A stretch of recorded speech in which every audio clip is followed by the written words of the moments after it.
Our jobs were intense and we were around a lot of evil. Yes, I'd agree with that. How did we deal with that when we were done for the day? Um, you know what? Every cop handles it a little differently. Some went home and self-medicated.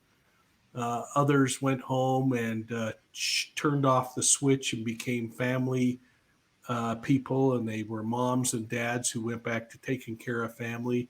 One thing I found is I couldn't be a dad and a husband when I was at work. It just was really difficult. But I couldn't be a policeman when I was at home, and it was just my way of doing that. And then of course faith, and I know Chris, you have a great deal of faith as well, and it doesn't matter whether it's been officers in the Muslim League of the New York City Police Department, or Jewish officers, or Christian, or officers that I've met that in Thailand that are Buddhist. Faith plays a huge part for people in being able to create some balance in their life, and you got to have the balance, otherwise you can get goofy really quick. Yeah, that balance is really necessary, and you have to have vents.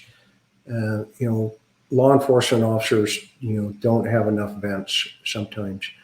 They see the worst of the worst, and remember, everybody that calls 911 is not asking, for somebody to, to drop off a bag of cheeseburgers, right? They're calling because there's a problem to be solved and or at least dealt with.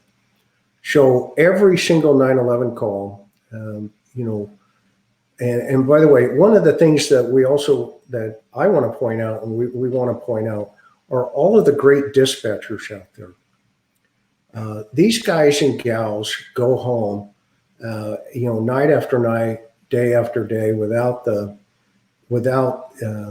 public's knowledge and totality of saying, you know what, you guys really did a good day. You did a good thing today. And so they learn how to compartmentalize information. And I think, all of us need to understand sometimes that we do compartmentalize it.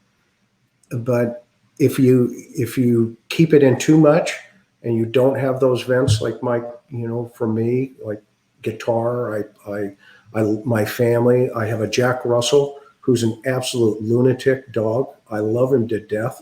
Okay. Those kind of things, you have to have stuff other than just police work or investigative work. In our case, we spent most of our career in investigations versus, pushing the street. Balance is critical, and there's a variety of different ways, So I didn't drink. I still don't drink. I know Mike doesn't drink. So that was also another critical piece, I think. What's the life expectancy after retirement, Mike? 5 years? The FBI, didn't they do a study? I don't know. They say that they drop pretty fast. Yeah, because of all the adrenaline that you go through. By the time, you had 20, 25 years in law enforcement, they say that your body's had almost triple the amount of adrenaline that's gone through it. So your body ages.